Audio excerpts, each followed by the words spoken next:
નમસ્કાર દોસ્તો, ફરી એક વખત આવી ગયો છું તમારી સમક્ષ કાયદાની જાણકારી માહિતી લઈને.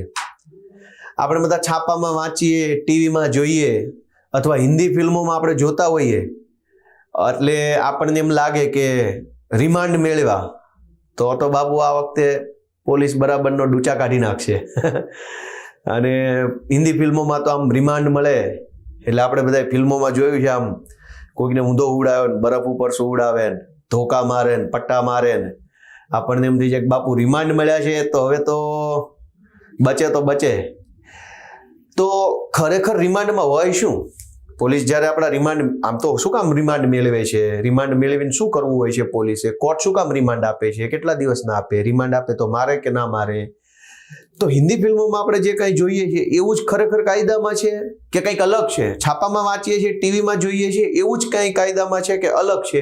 એ જાણવાનો સમય આવી ગયો છે અને તમારો ભાઈ આવી ગયો છે ગોપાલ ઇટાલિયા તમને જણાવવા માટે. 1 થી સવા કલાક જેટલો લાંબો આ વિડીયો હોઈ શકે છે. એટલે જો તમારી પાસે આખો વિડીયો એક સાથે સાંભળવાનો સમય હોય તો જ વિડીયો જોજો. ટુકડે જોશો તો યાદ નહીં રહે, ભૂલાઈ જશે, અથવા જે સમજવા જેવું છે ને એ એક ક્રમમાં નહીં સમજાય. એટલે સવા કલાક જેટલો વિડીયો લાંબો બની શકે છે. એટલે સવા કલાકનો સમય કાઢીને જોશો એવો આગ્રહ રાખું છું. આજના વિડીયોનું ટાઇટલ છે કે રિમાન્ડમાં પોલીસ માર મારી શકે કે કેમ? હજારો લોકોને આ સવાલ છે, કેમ કે રિમાન્ડ લે એટલે બધાને ડર લાગે છે કે હવે તો પોલીસ ગોબા પાડી દેશે બરાબરના. જાણીશું આપણે કે ખરેખર શું થાય. તો રિમાન્ડ જાણો, પોલીસ રિમાન્ડ વિશે સંપૂર્ણ કાયદાકીય માહિતી તમારા ભાઈ ગોપાલભાઈ ઇટાલિયા પાસેથી. આપણે ગઈ વખતે એફઆઈઆર વિશે જાણકારી મેળવી લીધી છે કે ભાઈ એફઆઈઆર એટલે શું, એફઆઈઆર ક્યારે નોંધાય, કેમ નોંધાય, બધી વાતચીત થઈ ગઈ છે. પણ હવે માની લો કે કોઈ પોલીસ સ્ટેશનની અંદર એફઆઈઆર થઈ ગઈ, લખાઈ ગયું કે ભાઈ રમેશભાઈ નામના વ્યક્તિએ છે એ મગનભાઈ નામના વ્યક્તિને માર માર્યો, ધોકો માર્યો, હવામાં ફાયરિંગ કર્યું અને ખિસ્સામાંથી મોબાઈલ લૂંટીને ભાગી ગયા. આવી એફઆઈઆર લખાઈ ગઈ એટલે પોલીસ શું કરે કે તપાસ ચાલુ કરે કે ભાઈ જે એફઆઈઆર લખાઈ છે એ ખરેખર સાચી છે, ખોટી છે, બન્યું છે, નથી બન્યું, શું બન્યું, કેટલું બન્યું, કેમ બન્યું, ક્યારે બન્યું, એ બધી તપાસ ચાલુ કરે. ચાલુ થઈ જાય તપાસ કોઈ પણ એફઆઈઆર થઈ ગયા પછી, તો એની પ્રાથમિક તપાસ એટલે શરૂઆતના 2, 3, 4, 5 કે 10, 15 દિવસ પોલીસનો જેવો મૂડ અને જેવી પોલીસની ઈચ્છા એ પ્રમાણે પ્રાથમિક તપાસ દરમિયાન એફઆઈઆરમાં કેસની હકીકત એટલે શું ઘટના બની છે, મારામારી, ગાળાગાળી, લાફાલાફી, ફાયરિંગ, ખૂન, શું બન્યું છે, કેસની હકીકત જોવે, એની ગંભીરતા જોવે, એના કેટલા પુરાવાઓ એફઆઈઆરના સમયગાળા દરમિયાન પુરાવા કેટલા રજૂ થયા છે અને ગુનાનો પ્રકાર કેવો છે, cognizable, non cognizable, bailable, non bailable, compoundable, non compoundable, આપણે જે ભણ્યા હતા એ. તો એ બધાના આધારે છે એ પોલીસ આરોપીની ધરપકડ કરે. હવે ધરપકડ કરે એટલે આપણને એમ થાય કે ધરપકડ એટલે કેવી રીતે પકડે એમ. મોટાભાગે આપણને એવું લાગે છે કે પોલીસ સ્ટેશનથી ફોન આવે કે તમારું એક નિવેદન લખાવવાનું છે, પોલીસ સ્ટેશન આવી જાજો. પોલીસ સ્ટેશન જઈએ એટલે પોલીસ આપણને સવારથી સાંજ સુધી બેસાડી રાખે, બીજા દિવસે બેસાડી રાખે, ત્રીજા દિવસે. એવી રીતે પોલીસ ફોનથી બોલાવે, રૂબરૂમાં બોલાવે અને પછી આખો દિવસ પોલીસ સ્ટેશને બેસાડી રાખે. કાયદા પ્રમાણે ધરપકડ નથી, એ તો એક માનસિક કે બીજી ત્રીજી રીતે પરેશાન કરવાની પદ્ધતિ છે, એ કાયદાકીય રીતે યોગ્ય નથી. તો પોલીસ ફોનથી બોલાવે ને બેસાડી રાખે પોલીસ સ્ટેશને, પોલીસ સ્ટેશનના બાકડા પર બેસાડે, ખુરશીમાં બેસાડે કે લોકઅપમાં બેસાડે, એ ધરપકડ નથી. પોલીસ સ્ટેશનથી સમન્સ મોકલે, ઘણી વખત નોટિસ આવે, સમન્સ આવે આપણને કે તમારે આ પોલીસ સ્ટેશને હાજર થવાનું છે આટલા વાગ્યે. પછી એ સમન્સ આપણે વાંચીએ એટલે ડર લાગે થોડોક, ને જઈએ પોલીસ સ્ટેશન તો આપણને લોકઅપમાં બેસાડી દે અથવા બેસાડી રાખે આખો દિવસ. એ પણ ધરપકડ નથી. પોલીસ સ્ટેશનથી સમન્સ આવે કે નોટિસ આવે, તમે ત્યાં જાઓ ને આખો દિવસ બેસાડી રાખે લોકઅપમાં, ખુરશીમાં કે જમીન પર, એ ધરપકડ નથી. પોલીસ સ્ટેશનથી બોલાવે અને પછી ત્યાં ડરાવે, આમ કરી નાખું, તેમ કરી નાખું, આપણને બેસાડી રાખે, એ ધરપકડ નથી. ઘણી વખત એવું થાય કે પોલીસ આપણને પોલીસ સ્ટેશન બોલાવે, પછી 1 દિવસ, 2 દિવસ, 3 દિવસ, 4 દિવસ સુધી પોલીસ સ્ટેશન બેસાડી રાખે, લોકઅપમાં પૂરી દે. આપણને એમ થાય આપણી ધરપકડ થઈ ગઈ, પણ ધરપકડ નથી થઈ. ધરપકડ કોને કહેવાય એ સૌથી પહેલા આપણે જાણવું પડે, કેમ કે ધરપકડ થાય તો જ રિમાન્ડ થાય. ધરપકડ જ નહીં થાય તો રિમાન્ડનો પ્રશ્ન જ ક્યાંથી આવ્યો? તો હવે આપણે ધરપકડ વિશે જાણીએ. ધરપકડની અંદર શું આવે કે પોલીસ સ્ટેશને તમે જાઓ અને ધારો કે તમારા વિરુદ્ધમાં કોઈ એફઆઈઆર લખાઈ છે અને પોલીસ હવે તમારી કાયદેસરની, કાયદામાં લખ્યા પ્રમાણેની ધરપકડ કરવા માંગે તો સૌથી પહેલા એને એરેસ્ટ મેમો ભરવો પડે. એરેસ્ટ મેમો જે છે આ એરેસ્ટ મેમો એટલે શું આવે? એક પ્રિન્ટેડ કોરું કાગળ આવે, સફેદ કાગળ આવે, એની અંદર બધું લખેલું હોય. એની અંદર શું લખ્યું હોય કે સૌથી ઉપર લખ્યું હોય કયા પોલીસ સ્ટેશનનું આ એરેસ્ટ મેમો છે. મતલબ માનો કે ગોપાલભાઈ ઇટાલિયાની ધરપકડ કરવાની હોય તો કયા પોલીસ સ્ટેશનમાં કરવાની છે, તો પોલીસ સ્ટેશનનું નામ આવું લખ્યું હોય, પછી અહીંયા એનું સામે નામ લખ્યું હોય કે ભાઈ સુરત પોલીસ સ્ટેશન, પછી કયા ગુનાની કલમ છે અને ગુનાનો નંબર, સોરી અહીંયા છે ગુનાનો રજિસ્ટર નંબર એટલે FIR નંબર લખ્યો હોય એમાં, પછી કયા ગુનાની અંદર છે, કઈ કલમ છે એ લખ્યું હોય એરેસ્ટ મેમોમાં, ધરપકડની તારીખ લખેલી હોય, ધરપકડનો સમય લખેલો હોય. જ્યારે આપણે પોલીસ સ્ટેશન જઈએ અને પોલીસ કોઈ કાગળ ઉપર આપણી સહી લે કે તમે સહી કરી દો, ત્યારે એ કાગળ ખાસ વાંચવાનું, વાંચ્યા વગર જિંદગીમાં સહી નહીં કરવાની. ઓછું હેરાન થવું હોય તો ઘણી વખત પોલીસ આપણને ડર બતાવે, સહી કરી દે નહીતર તને પાછા કરી નાખીશ, જેલમાં પૂરી દે, સહી કરી દે. અહીંયા જો તમે પોલીસ કે એમ સહી કરી દેશો તો વગર પાસાએ તમે હેરાન થશો. પણ તમે આખું કાગળ વાંચીને જોઈને જાણીને તમારું મન એમ કે બરાબર છે પછી સહી કરશો તો હેરાન નહીં થાવ. એટલે હંમેશા વાંચવાનું. એરેસ્ટ મેમો ઉપર જ્યારે તમારી સહી લે પોલીસ ત્યારે અને ત્યારે જ તમારી ધરપકડ થઈ ગણાય.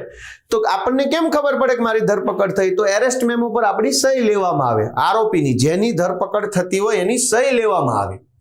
અને એ સહી લેવા વાળો જે કાગળ હોય એમાં બે વસ્તુ ખાસ ધ્યાન રાખવાની. ધરપકડની તારીખ તમે સહી કરો એ પહેલા લખેલી હોવી જોઈએ અને ધરપકડનો ટાઈમ પણ તમે સહી કરો એ પહેલા લખેલો હોવો જોઈએ. ઘણી વખત શું થાય, પોલીસ આપણને પોલીસ સ્ટેશન સવારે 10 વાગે બોલાવે, આપણે 10 વાગે જઈને બેસી જઈએ, પછી 11:30 પોલીસ આપણને કાગળ આપે કે લે ભાઈ આમાં સહી કરી દે, એટલે આપણે વાંચીને કે વાંચ્યા વગર પોલીસના ડરના કારણે સહી કરી દઈએ. એ સહી શેના ઉપર કરી હોય, એરેસ્ટ મેમો ઉપર આપણે સહી કરતા હોઈએ. હવે એરેસ્ટ મેમોમાં આપણી સહી લેતી વખતે ધરપકડનો સમય લખેલો હોય નહીં. આપણે પોલીસ સ્ટેશને ગયા 10 વાગ્યે, સહી કરી 11 વાગ્યે, પોલીસે ધરપકડનો ટાઈમ જે છે એ નાખ્યો એરેસ્ટ મેમો પર, પેનથી લખ્યો રાત્રે 9 વાગ્યે. તો આપણી ધરપકડ થઈ ગણાય કેટલા વાગે, રાતના 9 વાગે. સવારે 10 વાગે આવ્યા છીએ પણ એનો કોઈ પુરાવો નથી. આપણે જ્યારે સહી કરી એમાં પોલીસે 9 વાગ્યાનો ટાઈમ નાખ્યો, એનો મતલબ એમ કે પોલીસે આપણને રાતના 9 વાગ્યે પકડ્યા છે. તો જ્યારે આપણી ધરપકડ થાય ને પોલીસ સહી કરવાનું કે ત્યારે સહી કરતા પહેલા ટાઈમ લખેલો હોવો જોઈએ. પ્રિન્ટેડ હોય તો પણ ચાલે, પેનથી લખ્યો હોય તોય ચાલે, તારીખ લખેલી હોવી જરૂરી છે. તારીખ ટાઈમ બંને લખ્યું હોય ત્યાં જ અટકાયત થનાર કે કરનાર વ્યક્તિની સહીમાં આપણી સહી કરી દેવી. ધારો તમે સહી કરી દીધી એટલે હવે તમારી થઈ ગઈ ધરપકડ. એટલે આપણને ખબર પડે કે હવે મારી ધરપકડ થઈ છે. પણ સમયનું ખાસ ધ્યાન રાખવું, કેમ કે પોલીસ 12 વાગ્યે સહી લે, રાતના 12 વાગ્યાનો ટાઈમ નાખે તો આપણી ધરપકડનો સમય છે એ જ્યારે પોલીસે જે સમય નાખ્યો એ ગણાય. સહી ભલે વહેલા કરી દઈએ. તો હંમેશા સહી કરતા પહેલા પોલીસ પાસે આગ્રહ રાખવો કે આમાં સાહેબ સમય નાખીને લાવો, તમને જે અનુકૂળ હોય તે. સમય લખેલો છે પછી જ હું સહી કરીશ. તો હવે જ્યારે આપણી ધરપકડ થાય તો કાયદામાં જોગવાઈ છે કે આપણી ધરપકડ થાય એની જાણ આપણે જે વ્યક્તિનું નામ આપીએ, સગા, વાલા, મિત્ર, પરિચિત, ભાગીદાર, બેન, ભાભી, ભાઈ, જે બી, પોલીસની જવાબદારી છે કે કોઈ એક વ્યક્તિ આપણા કુટુંબનો, આપણે જે કહીએ એક વ્યક્તિને ફોનથી કે રૂબરૂમાં જાણ કરવી કે તમારા માણસને અમે એરેસ્ટ કરી લીધો છે. કાયદાની જોગવાઈ છે. એટલે એરેસ્ટ મેમોની અંદર જ આપણી સહી પછી નીચે આરોપી જેની ધરપકડ થઈ હોય એના સગા કે એના મિત્ર કે એના કોઈ પરિચિતની સહી પણ હોવી જોઈએ. ધારો કે આ સહી જે છે એ સગા નથી કરતા, કેમ કે પોલીસ સ્ટેશને સગા તો હાજર ન હોય, કોઈ મિત્ર હાજર છે, કોઈ દોસ્ત છે, કોઈ પાર્ટનર છે, તો પોલીસે એને જાણ કરી કે ભાઈ તમારા ભાઈબંધને અમે એરેસ્ટ કર્યો છે. તો એ ભાઈબંધ હાજર હોય એટલે એ એરેસ્ટ મેમોમાં ભાઈબંધ પણ સહી કરી દે કે હા મને ખ્યાલ છે. તો જો સગાએ સહી કરી હોય તો કોઈ વાંધો નથી. સગા સિવાય કોઈ મિત્રની સહી એરેસ્ટ મેમોમાં હોય તો પોલીસની હજુ એક ફરજ છે કે ધરપકડની જાણ એના કુટુંબના વ્યક્તિને ફરજિયાત કરવી. અને એ પણ એરેસ્ટ મેમોમાં લખવું કે ફોનથી કરી, રૂબરૂમાં કરી, કોને કરી, પપ્પાને, મમ્મીને, એનું નામ શું. જો મમ્મી કે પપ્પા પોલીસ સ્ટેશન હાજર હોય ને એની જ હાજરીમાં ધરપકડ ઉપર આપણી સહી લીધી હોય, સગાની સહી લીધી હોય તો વાંધો નથી. પણ મિત્રની હાજરીમાં આપણી ધરપકડ થઈ હોય તો આપણા સગા કુટુંબના વ્યક્તિને પણ જાણ કરવાની પોલીસની ફરજ છે. આ એરેસ્ટ મેમો કહેવાય. આ એરેસ્ટ મેમોમાં આટલી વિગત પહેલેથી લખેલી હોય, માત્ર આપણી સહી અને આપણા સગાની સહી લેવાની હોય, એટલે આપણી એરેસ્ટ થઈ ગઈ કહેવાય. ટાઈમનું ધ્યાન રાખવાનું. ત્યાર પછી આપણને આપણો જે મતલબ જે આરોપી હોય, ધરપકડ થઈ હોય, એનો શારીરિક દેખાવ કેવો છે, પાતળો છે, દુબળો છે, જાડો છે, ઊંચો છે, નીચો છે, એ પણ લખાવવામાં આવે. વ્યક્તિનો રંગ કેવો છે, કાળો છે, ગોરો છે, ભૂરો છે, કેવો રંગ છે, એ પણ લખવામાં આવે. વ્યક્તિની ઊંચાઈ કેટલી છે એ પણ લખવામાં આવે. આ વ્યક્તિની આદત શું છે, તો કોઈ કે બીડી પીવે છે, કોઈ કે ગુટખા ખાય છે, મસાલો ખાય છે, આદતો પણ પોલીસ સ્ટેશને લખવાની ફરજિયાત છે. અને શરીર ઉપરની 2 નિશાનીઓ ફરજિયાત લખવાની હોય. કોઈને તલ હોય, કોઈને મસો થયેલો હોય, કોઈને કઈ વાગી ગયું હોય, છરી ચાકુ કે કોઈ હથિયાર એનું નિશાન હોય, કોઈ છોલાઈ ગયું એનું નિશાન હોય, કોઈને કુદરતી ખોડખાપણ હોય. જ્યારે પોલીસ આપણી પાસેથી આટલી બધી ડિટેલ લખાવે તો સમજવાનું કે આપણી ધરપકડ થઈ છે. બાકી 2 દિવસ લોકઅપમાં બેસાડી રાખે એને ધરપકડ માનતા નથી. તો આ થઈ કે ભાઈ એફઆઈઆર થઈ ગઈ, એટલે એફઆઈઆર થયા પછી પોલીસે કોઈની ધરપકડ કરી. ધરપકડમાં એરેસ્ટ મેમો અને ચહેરા નિશાન પત્રકની અંદર બધી વિગત પોલીસે લખી, એટલે હવે થઈ ગઈ ધરપકડ. ધરપકડ થઈ જાય એટલે શું થાય કે ભારતનું બંધારણ, ભારત રત્ન ડોક્ટર બાબા સાહેબ આંબેડકરે જે ભારતનું બંધારણ બનાવ્યું છે. હવે તકલીફ શું છે કે આપણે જાજુ કાંઈ જાણતા નથી, જાજુ કાંઈ વાંચતા નથી. વાંચ્યું હોય તો બહુ જાજુ સમજાયું ન હોય. વોટ્સએપ યુનિવર્સિટીમાં ફોરવર્ડ કરેલા ફરફરિયા આપણા ઉપર કોઈ ફેંકે, આપણે એને સત્ય માની લઈએ છીએ. દેશમાં હજારો માણસો એવા છે જે બાબા સાહેબ આંબેડકર પ્રત્યે થોડીક અલગ વિચારધારા રાખે, એમને પસંદ નથી કરતા, એમના પ્રત્યે ધૃણાનો ભાવ રાખે છે. આપણે બાબા સાહેબ વચ્ચે ગમે તેટલા ખરાબ વિચારો રાખીએ, પણ બાબા સાહેબ આપણા માટે સારું કામ કરીને ગયા છે. આપણે માનીએ કે ન માનીએ, બાબા સાહેબે બંધારણમાં કેટલીક બાબતો દેશ આઝાદ થયો ત્યારે આપણા ફેવરમાં લખતા ગયા. એમને ખબર હતી કે દેશમાં બંધારણ તો સારું બનશે, કાયદા સારા બનશે, પણ એનું પાલન કરવાવાળા નેતાઓ અને સરકારી અધિકારીઓ છે એ કેવા આવશે એનું કદાચ બાબા સાહેબને અંદાજ હશે. એટલે એણે બંધારણમાં જ તે નાગરિકોની સલામતી માટેની જોગવાઈ કરી છે. હવે પોલીસે આપણી એરેસ્ટ તો કરી લીધી, એટલે બંધારણનો આર્ટિકલ 22, એને અનુચ્છેદ 22 કહેવાય. એનું ટાઇટલ છે અમુક કિસ્સામાં ધરપકડ અને અટકાયત સામે રક્ષણ. ભારતના બંધારણથી આપણને હક મળ્યો. કોઈ સરકાર આપણી ઉપર ઉપકાર નથી કરતી, કોઈ પોલીસે આપણી ઉપર ઉપકાર નથી કરવાનો, કોઈ આપણી ઉપર મહેરબાની કરવાની નથી. બાબા સાહેબે બંધારણના માધ્યમથી આપણને હક આપેલો છે, કોઈ અહેસાન નથી કરવાનું. શું હક આપ્યો છે કે ધરપકડ કરાયેલ કોઈ પણ વ્યક્તિને બનતી ત્વરા, એટલે કે જેટલું બને એટલું જલ્દીથી તેની ધરપકડના કારણો જણાવ્યા વિના અટકમાં રાખી શકાશે નહીં, તેમજ તેની પસંદગીના વકીલની સલાહ લેવાનો અને તેની મારફત પોતાનો બચાવ કરવાનો તેના હકનો ઇનકાર કરી શકાશે નહીં. એટલે કે જ્યારે આપણી ધરપકડ થાય તો ભારતના બંધારણ પ્રમાણે આપણી ધરપકડ શું કામ થઈ છે એ જણાવવાની પોલીસની 1000% ફરજ છે. જણાવતા હશે કે નહીં જણાવતા હોય એ બધા પોતે જાણે છે. જનતા તરીકે આપણે બધું જાણીએ જ છીએ કે ભગવાનની મહેરબાનીથી કેટલી સારી વ્યવસ્થા આપણને મળી છે, પણ બંધારણમાં આવું લખ્યું છે કે તરત આપણને જાણ કરવી પડે કે હું કામ પકડ્યા છે. અને બીજું કે પોલીસના કંટ્રોલમાં આપણે આવી ગયા પછી, પોલીસ કસ્ટડીમાં આવી ગયા પછી વકીલની સલાહ લેવાનો અને વકીલ મારફત જ પોતાનો બચાવ કરવાનો હક પણ ભારતના બંધારણના માધ્યમથી ડોક્ટર બાબા સાહેબ આંબેડકરે આપણને આપ્યો છે. આપણે બંધારણ વાંચ્યા જોયા જાણ્યા વગર બાબા સાહેબ આંબેડકર વિશે જેમ ફાવે એમ ઘણીવાર લખતા હોય, વોટ્સએપ ફોરવર્ડિયા ફરફર કરતા હોય છે, લોકો અયોગ્ય શબ્દો વાપરતા હોય છે. આપણે જાણીએ તો ખબર પડે કે આપણા માટે એમણે કેટલું કર્યું છે. તો ભારતના બંધારણના અનુચ્છેદ 22(1) પ્રમાણે આપણી ધરપકડના કારણ જાણવાનો હક છે અને વકીલને મળવાનો હક છે. પછી કલમ 2 અનુચ્છેદ 22(2), ઓલી 22(1) હતી, આ 22(2) છે. ધરપકડ કરાયેલી અને અટકમાં રાખેલી. હવે અહીંયા છે ને ધરપકડનો અર્થ અલગ છે કાયદા પ્રમાણે, અટકનો અર્થ અલગ છે, પણ એ ક્યારેક પાછું ફરીથી મેળ પડશે ત્યારે સમજીશું.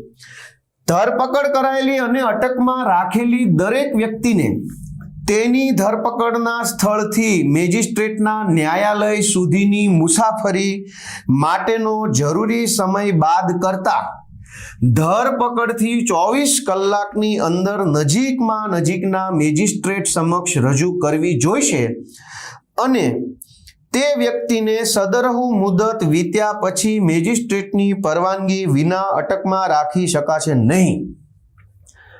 આ સૌથી ક્રાંતિકારી કલમ છે. બાબા સાહેબ આંબેડકરે જ્યારે આ ભારતનું બંધારણ બન્યું આઝાદી પછી તરત એ વખતે લખી નાખ્યું હતું કે પોલીસ કોઈ વ્યક્તિને કાયદેસર એરેસ્ટ કરી લે એ પછી માત્ર 24 કલાક જ પોલીસ એને રાખી શકશે. 24 કલાક પૂરા થાય પછી યા તો એ વ્યક્તિને છોડી દેવાનો છે યા તો એ વ્યક્તિને કોર્ટમાં લઈ જવાનો છે, પણ પોલીસે પોતે રાખવાનો. શું કામ? મહામાનવ છે બાબા સાહેબ આંબેડકર, એમને અંદાજ હશે કે પોલીસને વધુ સત્તા આપશું તો કદાચ બની શકે કે સત્તાનો દુરુપયોગ થાય.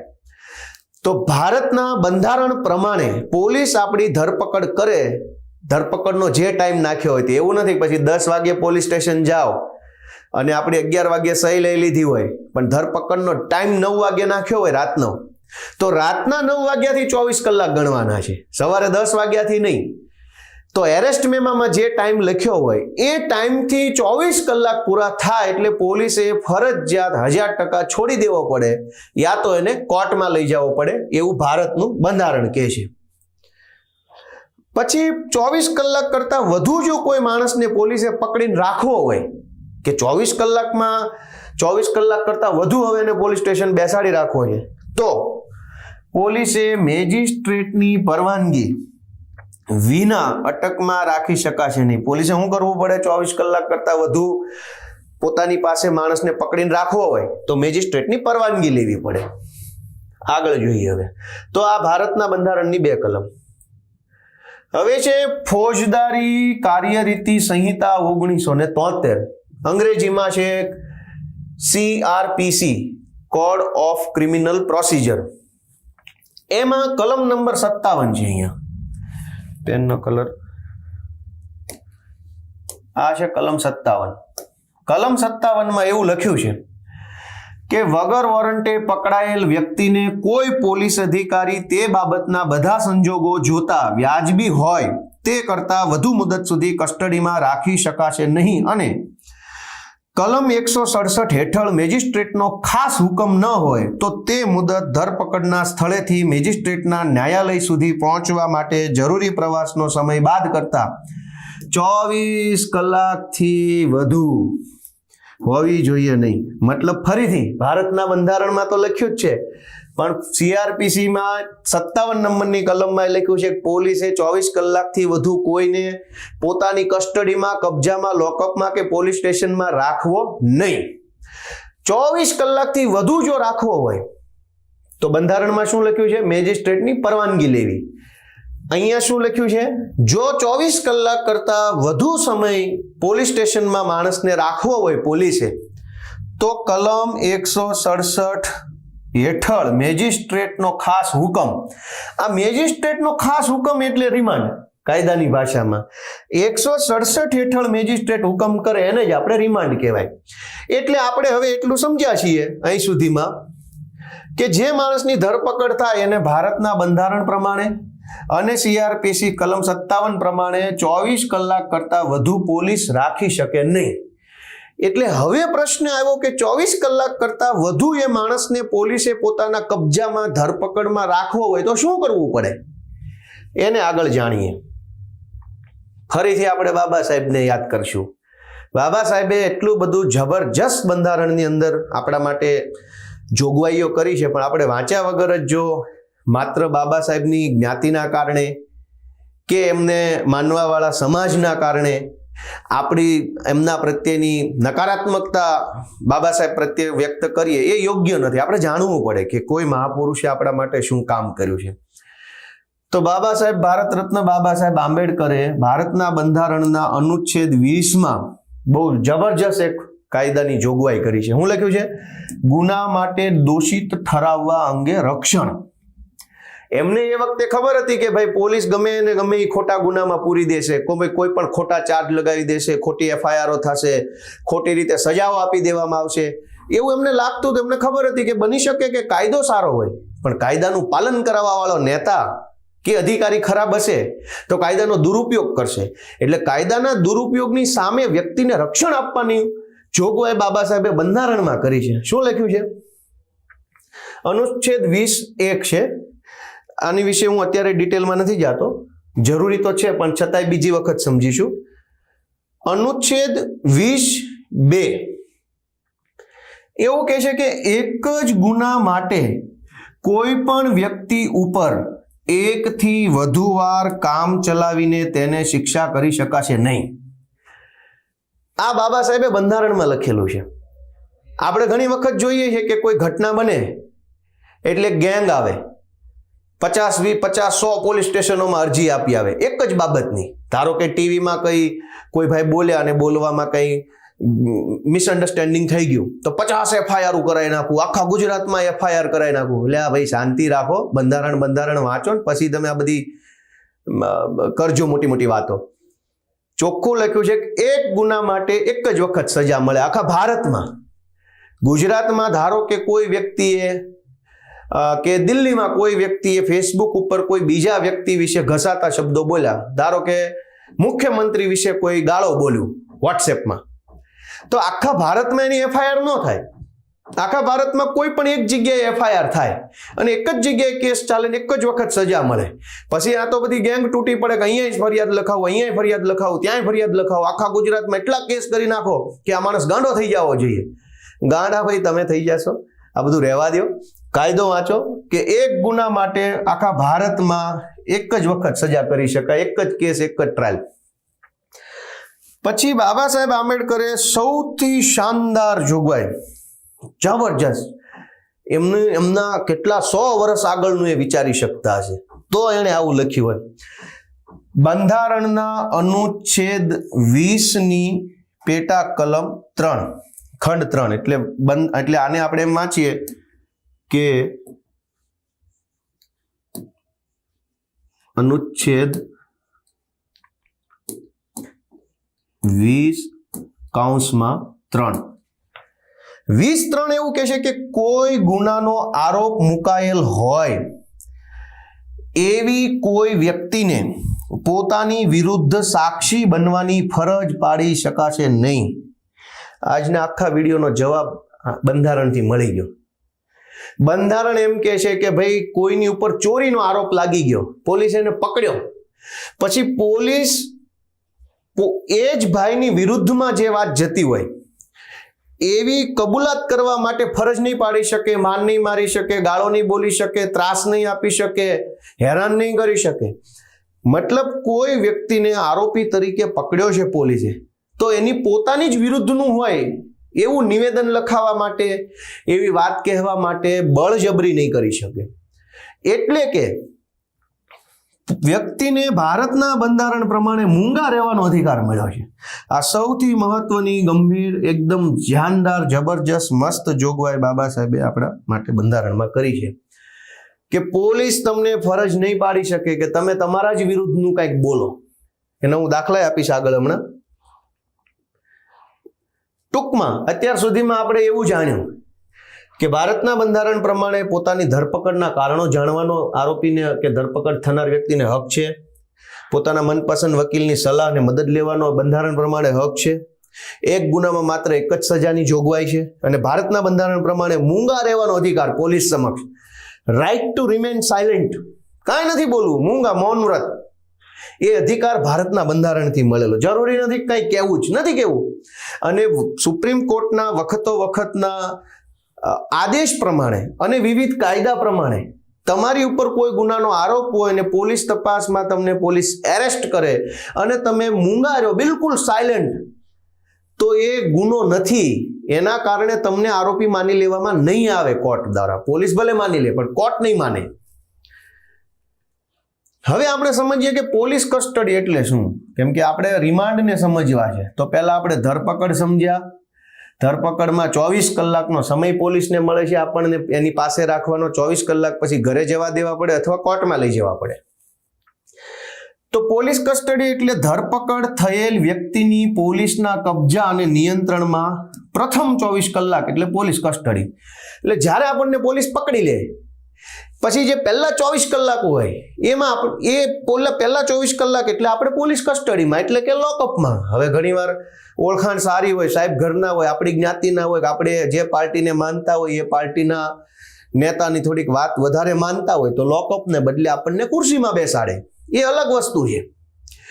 પણ પહેલા 24 કલાક દરમિયાન પોલીસના કંટ્રોલમાં આપણે હોઈએ એટલે પોલીસ કસ્ટડી, જ્યુડિશિયલ કસ્ટડી.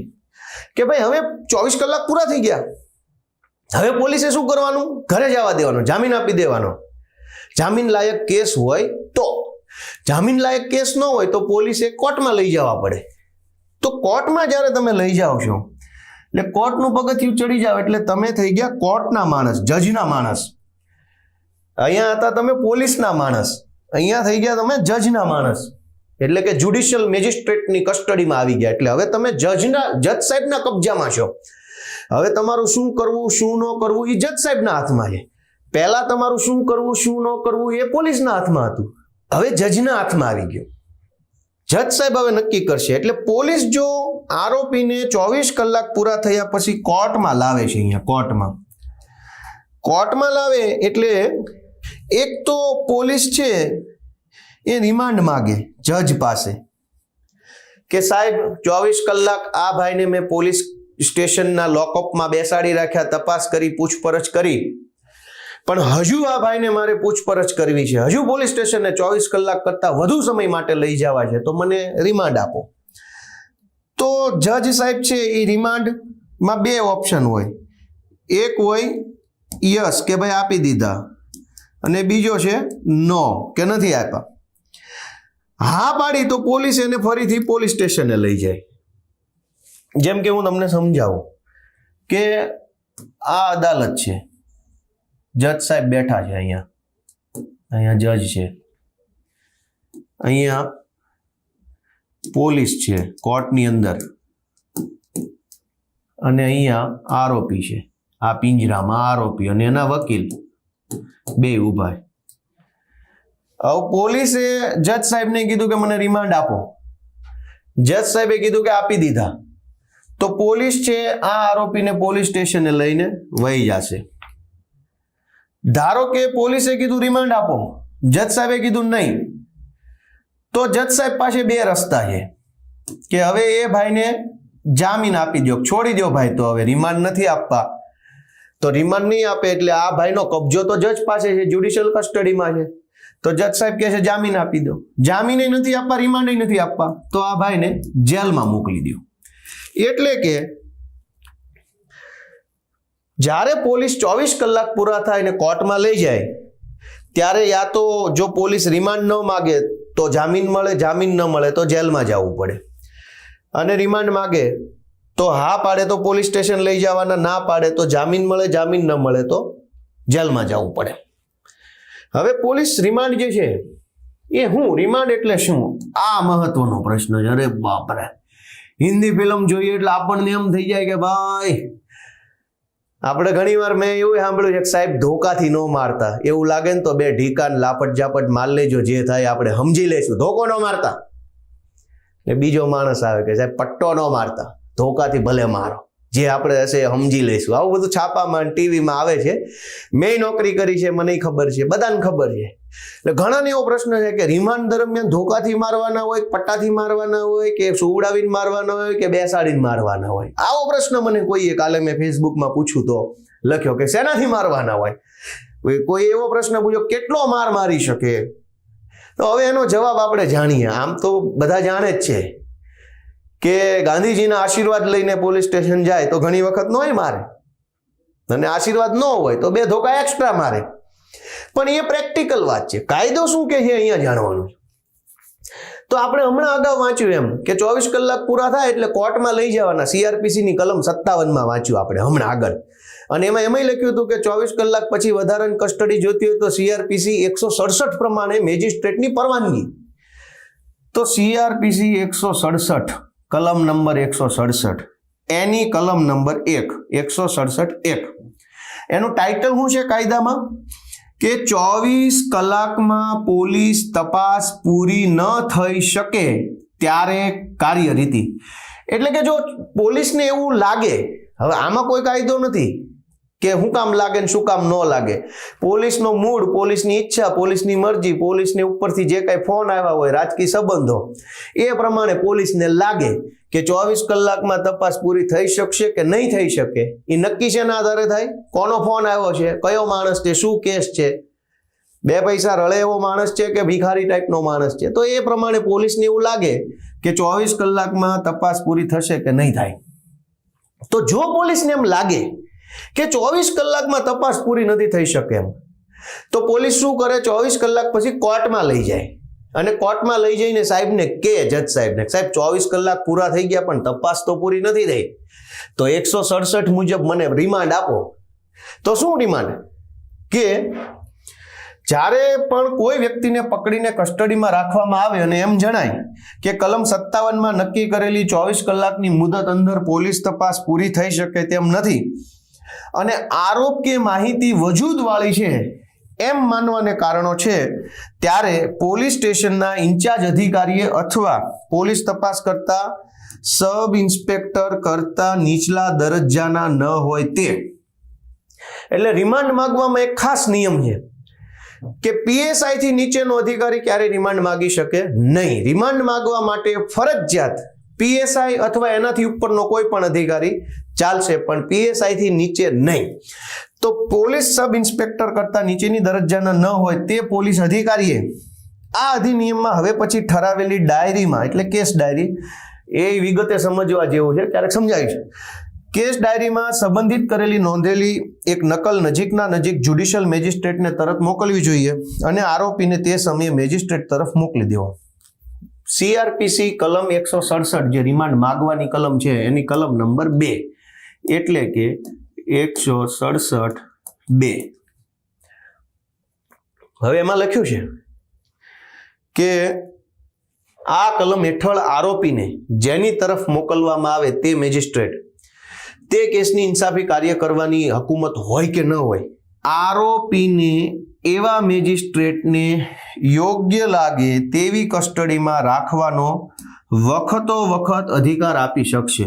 હવે આ શબ્દ મહત્વ, વખતો વખત, આ કાયદાની ભાષા છે યારું, સીધી રીતે સમજાઈ જાય તો હું જોઈએ, સીધી રીતે નહીં સમજાય. હવે જો ને, એવા મેજિસ્ટ્રેટને યોગ્ય લાગે તેવી કસ્ટડી, એટલે આ બધું શું લખ્યું છે? ગુજરાતીમાં છે તો આવું લખ્યું છે, અંગ્રેજીમાં તો શું છે? તો વખતો વખત અધિકાર આપી શકશે. એટલે કે જ્યારે પોલીસ કોર્ટ સમક્ષ આરોપીને લઈ જાય ને રિમાન્ડ માંગે એટલે કોર્ટે નક્કી કરવાનું દેવા કે નથી દેવા આ કલમ. હવે શું થાય કે આરોપીના રિમાન્ડ માંગવામાં એક બહુ સમજવા જેવી પ્રેક્ટિકલ વિષય વસ્તુ છે, કાયદામાં નથી લખી. હવે ધારો કે કોઈ એક જગ્યાએ ચોરી થઈ ગઈ, અથવા ચોરી નથી થઈ, સાચો કેસ ખોટો કેસ છોડી દો, પણ સમજવા માટે કે એક જગ્યાએ ચોરી થઈ, ચોરીની અંદર એક મોબાઈલ ચોરાઈ ગયો અને 20,000 રૂપિયા ચોરાઈ ગયા. પછી પોલીસે ચોરને પકડ્યો, સાચો ચોર પકડ્યો કે ખોટો પકડ્યો, જે પકડ્યો, પકડીને સવારે 10 વાગે પોલીસ સ્ટેશને લાવ્યા અને 11, 12 ને 1 વાગતા સુધીમાં પોલીસને મોબાઈલ પણ ક્યાં મૂક્યો છે એ ચોરે બતાવી દીધું, પૈસા પણ ક્યાં મૂક્યા છે એ ચોરે બતાવી દીધું કે બંને મારા ઘરે કબાટમાં માળિયા ઉપર મેં મૂક્યું છે.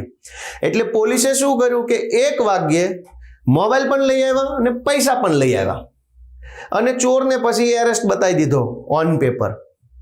હવે આગળ શું થાય છે સમજીએ આપણે. જે ચોર વાળી જે મોબાઈલ ને જે પૈસા જે લઈ ગયા છે એનો હું હમણાં જવાબ આપીશ કે શું થાય, રિમાન્ડ કેવી રીતે. હવે રિમાન્ડ કેવી રીતે માગવામાં આવે? હવે ધારો કે 24 કલાક પૂરા થઈ ગયા એટલે પોલીસ કોર્ટમાં આરોપીને લઈ જાય અને એક લેખિતમાં અરજી જજ સાહેબને આપે. ત્યાં એ અરજીમાં શું લખ્યું હોય કે એક લેખિત અરજી, મેં કીધું ને એક લેખિત અરજી હોય એ કોર્ટને આપે. અરજીમાં શું લખ્યું હોય? અરજીમાં એ લખ્યું હોય કે આ આરોપીને ક્યારે ધરપકડ કરી છે, એટલે તારીખે, કેટલા વાગે ધરપકડ કરી છે, કેમ ધરપકડ કરી છે, કોની હાજરીમાં ધરપકડ કરી છે, વગેરે બાબત અરજીમાં પહેલા ફકરામાં લખી હોય. પછી ફકરા હોય 1 2 3 4 5, પોલીસને મજા આવે એટલા ફકરા હોય એમાં. પણ પહેલી વિગત એ લખી હોય કે કઈ તારીખે, કેટલા વાગે, કઈ કલમમાં, કયા પોલીસ સ્ટેશનમાં ધરપકડ કરી છે એ લખ્યું હોય. પછી લખ્યું હોય કે આ ગુનાની ટૂંકી હકીકત, તો શું ઘટના બની છે, તો કે ભાઈ ચોરી બની છે, લૂંટ બન્યું છે, બળાત્કાર, જે કઈ બન્યું હોય કે આ ભાઈને આમ કરી નાખ્યું, આ જગ્યાએ આમ લઈ લીધું, જે કઈ બન્યું હોય એની ટૂંકી વિગત લખેલી હોય, જેથી કરીને જજ સાહેબને ખ્યાલ આવે કે આ ભાઈની એરેસ્ટ કરી છે અને આ બાબતમાં એરેસ્ટ કરી છે. પછી જે વ્યક્તિ વિશે રિમાન્ડ માંગવામાં આવ્યા હોય એ વ્યક્તિની આ ગુનામાં શું ભૂમિકા છે. ઘણી વખત 10 આરોપી હોય, 10 માંથી જેના રિમાન્ડ માંગે છે એની ભૂમિકા શું છે. ભાઈ એક જગ્યાએ શું થઈ ગયું કે ટોળાની અંદર ડખો થઈ ગયો, એક આખું ટોળામાં લડાઈ ઝઘડો થઈ ગયો, તલવારો આમને સામને વાગી ગઈ, 10 જણા ઘાયલ થઈ ગયા અને 50 લોકો પર એફઆઈઆર થઈ. તો 50 માંથી જેના રિમાન્ડ માંગવામાં આવે છે એણે શું કર્યું એ લખ્યું હોય કે એફઆઈઆરમાં એના વિરુદ્ધમાં તલવાર પકડવાનો, તલવાર લાવવાનો, લાફો મારવાનો, ગાળો દેવાનો શું આરોપ છે. તો એ વ્યક્તિની ગુનાની અંદર કેટલી ભૂમિકા છે.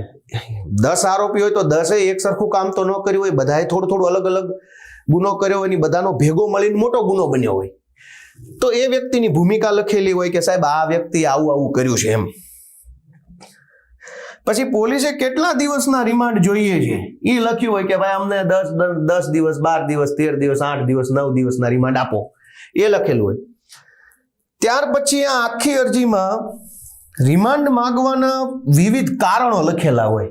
શું કામ રિમાન્ડ જોઈએ છે, તો કે કારણ નંબર 1 આ કારણસર રિમાન્ડ જોઈએ, કારણ નંબર 2, કારણ નંબર 3, કારણ નંબર 8, કારણ નંબર 15, આવી રીતે લખેલું હોય.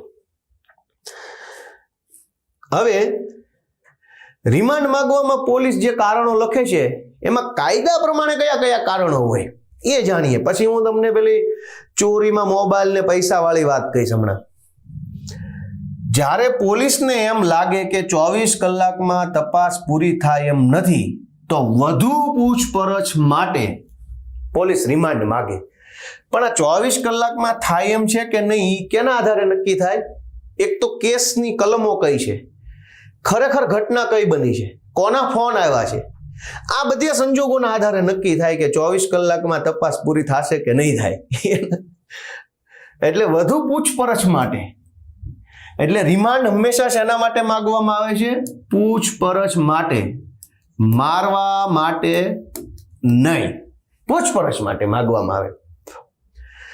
પછી ગુનાને લગતી વિગત જાણવા અથવા અન્ય આરોપી વિશે જાણવા. ઘણીવાર એવું હોય કે ફરિયાદી એમ લખાવે કે 4 લોકો મારા ઘરમાં ઘૂસી ગયા, એક જણાએ મને બાંધી રાખ્યો, 2એ મને લાફા માર્યા અને બધા ભેગા મળીને મારા ઘરેથી 20,000 રૂપિયા રોકડા ચોરી કરીને ભાગી ગયા. તો એક જણો પકડાય પોલીસમાં, પણ બાકીના 3 કોણ છે એ તો ખબર જ ન પડે કે કોણ હતા, ક્યાંથી આવ્યા હતા. તો એ જાણવા માટે પોલીસ રિમાન્ડ માંગે. હવે એ હું તમને એક ટેકનિકલ વાત પાછળથી કહીશ કે ભાઈ શું ગુનામાં શું શું ઘટના બની હતી, ક્યાં ગયા, કોને મળ્યા, ક્યાં રોકાણા, શું ખરીદ્યું, શું ખાધું, શું પીધું, ક્યાં સૂતા હતા, પછી શું કર્યું, કઈ ગાડીમાં ગયા, કઈ બસમાં બેઠા, ચાકુ માર્યું તે ચાકુ ક્યાં ગયું, ક્યાંથી ચાકુ લીધું હતું, કેટલા રૂપિયાનું લીધું હતું, પૈસા ક્યાંથી આવ્યા, આ બધી પૂછપરછ. પછી ગુનામાં વપરાયેલી ચીજ વસ્તુ કે હથિયારની રિકવરી કરવા માટે. હવે ધારો કે એવી એફઆઈઆર લખાઈ ગઈ કે એક ભાઈએ મારી નજર સામે હવામાં ફાયરિંગ કરીને મને ધમકી મારીને મારી પાસેથી 1 લાખ રૂપિયા પડાવી લીધા, એવી એફઆઈઆર લખાઈ ગઈ. આરોપી પકડાણો તો પોલીસ આરોપીને કહે છે કે ભાઈ તે પેલી હવામાં ફાયરિંગ કર્યું એ બંદૂક ક્યાં છે, લાવો. તો આરોપી કહે છે મારી પાસે બંદૂક નથી, અથવા તો મેં બાજુના જિલ્લામાં, બાજુના તાલુકામાં ફલાણા રેલવે સ્ટેશન પાસે જે ગંદકી પડી છે એની અંદર મેં ફેંકી દીધી, મને નથી ખબર, નદીમાં ફેંકી દીધી, તળાવમાં ફેંકી દીધી કે મારા ઘરના માળિયામાં મૂકી દીધી. તો એ આરોપી જ્યાં ફેંકી દીધી, જ્યાં મૂકી દીધી કહેશે, ત્યાંથી આ બંદૂક લેવા જવા માટે, રિકવર કરવા માટે પોલીસ રિમાન્ડ માગે. હવે ધારો કે ભાવનગરની અંદર કોઈ માણસે આમ હવામાં ફાયરિંગ કર્યું, પછી 1 મહિના પછી આરોપી પકડાયો. ક્યાંથી પકડાયો? ઉત્તર પ્રદેશથી ભાઈને અહીંયા લાવ્યા પોલીસ. પછી એને પૂછ્યું કે તે જે ભાવનગરમાં ફાયરિંગ કર્યું તે બંદૂક ક્યાં છે? તો આરોપી શું કહેશે કે એ બંદૂક જે છે ઉત્તર પ્રદેશ મારા ઘરે છે. તો ઉત્તર પ્રદેશ લેવા જવા આવવામાં તો 4 દિવસ લાગે, પોલીસને તો 24 કલાકનો ટાઈમ મળેલો છે. તો પોલીસ શું કરશે? રિમાન્ડ માંગશે.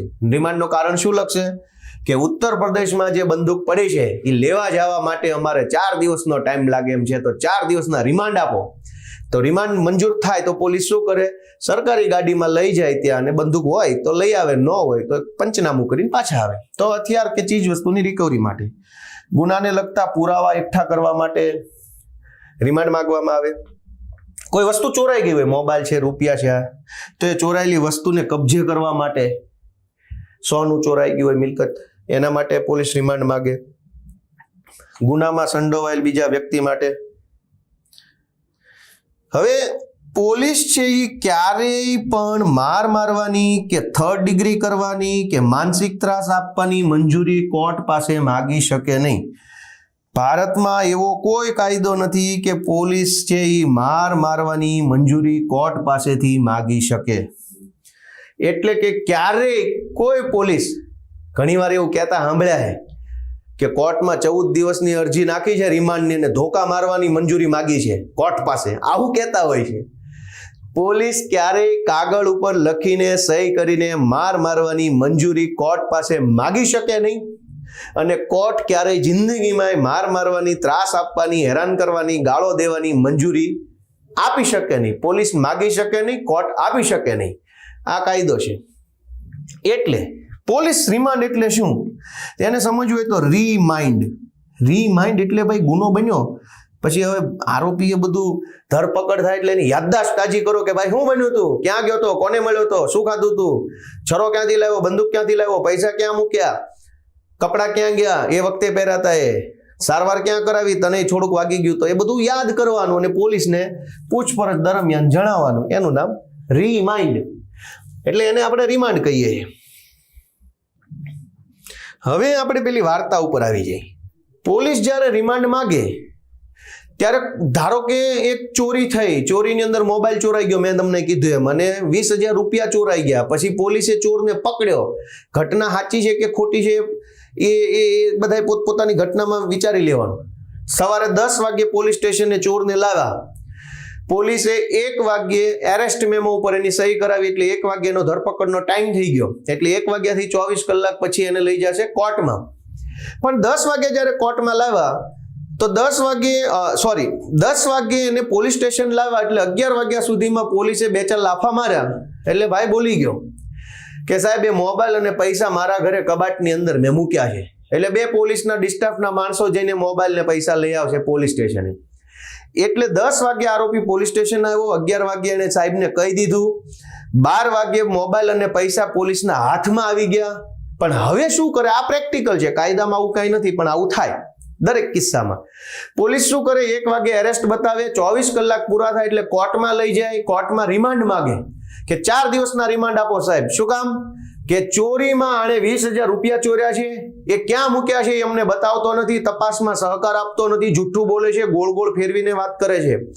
અને આ ભાઈએ સાહેબ મોબાઈલ ચોર્યો છે, આ મોબાઈલ ક્યાં મૂક્યો છે એને એ પણ અમને જણાવતો નથી. તો આ માણસ પાસેથી 24 કલાક દરમિયાન અમે પૂછપરછ કરી, તપાસ કરી, બધું કર્યું, પણ અમને મોબાઈલ વિશે કે રૂપિયા વિશે જાણકારી આપતો નથી. તો સાહેબ આને રિમાન્ડ આપો, અને આને 3 દિવસના 5 દિવસના રિમાન્ડ આપો, અમને મોબાઈલ આની પાસેથી જોઈતો છે અને પૈસા લેવા છે. એટલે જજ સાહેબ કે વાત સાચી છે ભાઈ, મોબાઈલ ને પૈસા ચોરાયા છે, ચોર આપતો નથી, એટલે જજ સાહેબ 4 દિવસના રિમાન્ડ આપે. રિમાન્ડ થી પાછા લાવે એટલે કાગળ ઉપર રિમાન્ડ મળી ગયા. આરોપી કાગળ ઉપર પોલીસ સ્ટેશન આવે. પછી નવી તારીખમાં પોલીસ 1 દિવસ રૂપિયાની રિકવરી બતાવે, કાગળ ઉપર ઓન પેપર પંચનામું કરીને કે રૂપિયા મળી આવ્યા. પછી 3 દિવસના રિમાન્ડ મળ્યા છે એટલે બીજા દિવસે મોબાઈલની રિકવરી બતાવે કે આજે તો મોબાઈલ પણ મળી ગયો. 3 દિવસના રિમાન્ડ પછી કોર્ટમાં લઈ જાય અને જજ સાહેબને કે જો જજ સાહેબ 3 દિવસમાં મોબાઈલ ને પૈસા બંને મળી ગયું. એકચ્યુઅલમાં પહેલા મળી ગયું હોય. હજારો કિસ્સામાં આવું થાય છે કે પોલીસને બધી ખબર પડી ગઈ હોય છે કે કોણ આરોપી છે, ક્યાંનો છે, ક્યાં મૂક્યું છે, શું, બધું જ હોય, પણ બધું જ ઓન પેપર ન બતાવે. પોલીસ પોતાના કબજામાં, કંટ્રોલમાં કે પોતાના માઇન્ડમાં રાખી લે. પછી રિમાન્ડ માંગતા જાય અને રિમાન્ડ દરમિયાન રિકવરી બતાવે કે આ પૈસા સાહેબ તમે રિમાન્ડ આપ્યા ને એમાં જ આ પૈસા નીકળ્યા. એટલે મોટા ભાગે આવું બધું ઘણીવાર થતું હોય છે. પણ લૂંટ હોય, બળાત્કાર હોય કે અન્ય જઘન્ય ગંભીર અપરાધો હોય એમાં પાછું થોડુંક કાયદા પ્રમાણે સાચું થતું હોય. હવે સવાલ આવ્યો મસ્ત મજાનો કે પોલીસ ક્યારે અને કયા કિસ્સામાં રિમાન્ડ માગી શકે? શું બધા જ ગુનામાં પોલીસ રિમાન્ડ જરૂરી છે? તો કે ના, બધા જ ગુનામાં રિમાન્ડ માંગવાની કોઈ જરૂર નથી.